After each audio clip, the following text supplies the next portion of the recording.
Hello दोस्तों, I hope कि आप लोग बहुत अच्छे होंगे। मैं देसी तेवर से गोविंद तिवारी आपका हार्दिक स्वागत और अभिनंदन करता हूं।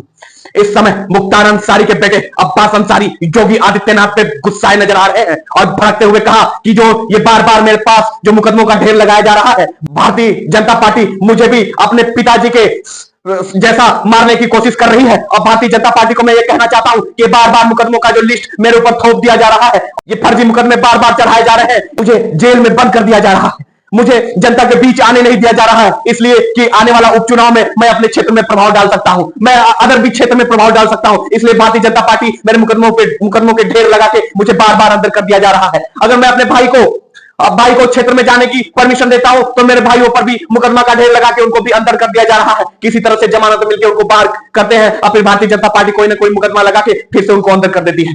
ये जो गंदी राजनीति, कूटनीति राजनीति हो रही है, इसका मैं विरोध करता हूं। और आने वाले उपचुनाव में मैं योगी सरकार को मैं बताऊंगा कि चुनाव कैसे लड़ा जाता है। और ये सरकार, जब हम लोग की सरकार आएगी तो मैं भारतीय जनता पार्टी को दिखाऊंगा कि सरकार चलाया कैसे जाता है, जनता का सेवा कैसे किया जाता है। दुश्मन विरोधी है, उन पे ताल ठोक के दुश्मनी निकाला जा रहा है। एसटीएफ के नाम पे लोगों पे अत्याचार किया जा रहा है। लोग अपने घरों से निकलना नहीं चाहते हैं, कहीं योगी की बुलडोजर ना आ जाए।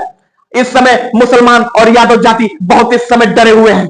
अपराधी घोषित करके उनको या तो इनकाउंटर में मार दिया जा रहा है, या तो उनके घरों को ध्वस्त कर दिया जा रहा है, नष्टाबूद कर दिया जा रहा है। मैं इस चीज को देखते देखते तंग आ गया हूं और हमारी बर्दाश्त की स्थिति में मैं नहीं हूं। बर्दाश्त की सारी सीमा पार हो चुकी है। इसलिए मैं भारतीय जनता पार्टी को चेतावनी देता हूं कि अगर सरकार बदलेगी, और सरकार बदलनी भी चाहिए क्योंकि जनता का मूड बन गया है और सरकार परिवर्तन होना ही चाहिए, क्योंकि ये अपराधीकरण को बार बार बढ़ावा दे रहे हैं और इल्जाम समाजवादी पार्टी के ऊपर थोपा जा रहा है। बार बार बहुत सारे मकानों को गिरा दिया जा रहा है और इल्जाम समाजवादी पार्टियों को थोपा जा रहा है कि वो उनके सरगना बताए जाते हैं। मैंने कौन सा अपराध किया है? आज मेरे क्षेत्र में आके घूमे और मेरे क्षेत्र की जनता से पूछे कि मैंने किस पर अत्याचार किया है, किसको मैंने तंग किया है।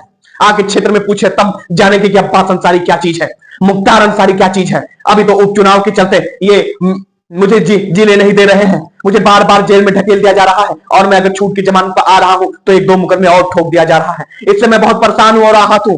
फिर भी मैं लड़ूंगा, इस जनता के लिए लड़ूंगा, मैं खुद के लिए भी लड़ूंगा और इस क्षेत्र के विकास के लिए लड़ूंगा। और मैं योगी आदित्यनाथ को फिर से चेतावनी देता हूं कि आने वाली अगर सरकार समाजवादी पार्टी की हुई तो मैं इनको बताऊंगा कि सरकार कैसी चलाई जाती है और जनता की सेवा कैसे किया जाता है। इतना ही कहने के बाद अब्बास अंसारी वहां से चले गए और अभी फिलहाल में उनकी जमानत रद्द कर दी गई है और जमानत रद्द करने के बाद उनको जेल में शिफ्ट कर दिया गया है। अभी फिलहाल में फर्रुखाबाद में अवैध कब्जा करने के कारण योगी आदित्यनाथ का बुलडोजर डोलने लगा और योगी आदित्यनाथ का बुलडोजर जितने अवैध कब्जा किए उनको तोड़ ताड़ के तहस नहस कर दिया गया। इस पे अखिलेश यादव तिल मिला के योगी आदित्यनाथ को बहुत खरी खोटी सुनाया और उन्होंने कहा कि ये कैसी सेवा है, ये कैसी जनता की सेवा है, ये कैसा विकास है जिसने अपने पूरी पूंजी लगा के एक मकान को बनाया, उसको बसाया, अपने परिवार के लिए उसको सुरक्षित रखने के लिए उस घर को सजोया और एक झटके में योगी सरकार उनको तोड़ के चपाचट कर दे रही है। ये कैसी राजनीति है, ये कैसी सेवा है?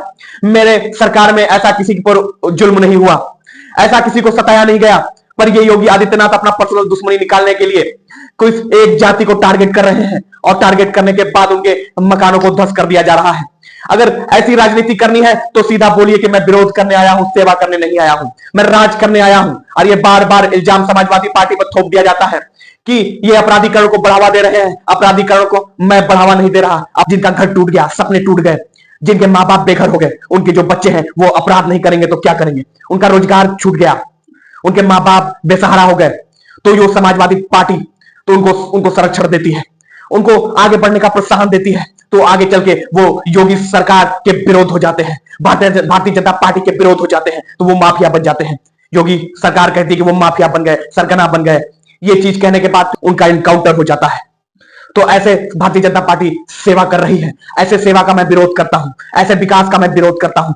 और अगर ये ऐसा विकास है तो जनता को भारतीय जनता पार्टी की सरकार नहीं चाहिए, उनको समाजवादी पार्टी की सरकार चाहिए, क्योंकि उनको पता है कि जो संरक्षण मिलता है वो समाजवादी पार्टी में मिलता है, जो मजबूती जनता को मिलती है वो समाजवादी पार्टी में मिलती है, जो खौफ भय खत्म करने वाली सरकार समाजवादी पार्टी है। तो इसलिए जनता बदलाव मांग रही है और आने वाले उपचुनाव में सरकार को मैं बताऊंगा कि जनता बदलाव मांग रही है और बदलाव होगा। इतना कहने के बाद वह माननीय अखिलेश यादव जी वहां से चले गए। ऐसे ही वीडियो को देखने के लिए चैनल को लाइक करें, शेयर करें, सब्सक्राइब करें। मैं मिलता हूं अगले ब्लॉग में, तब तक के लिए जय हिंद, जय भारत।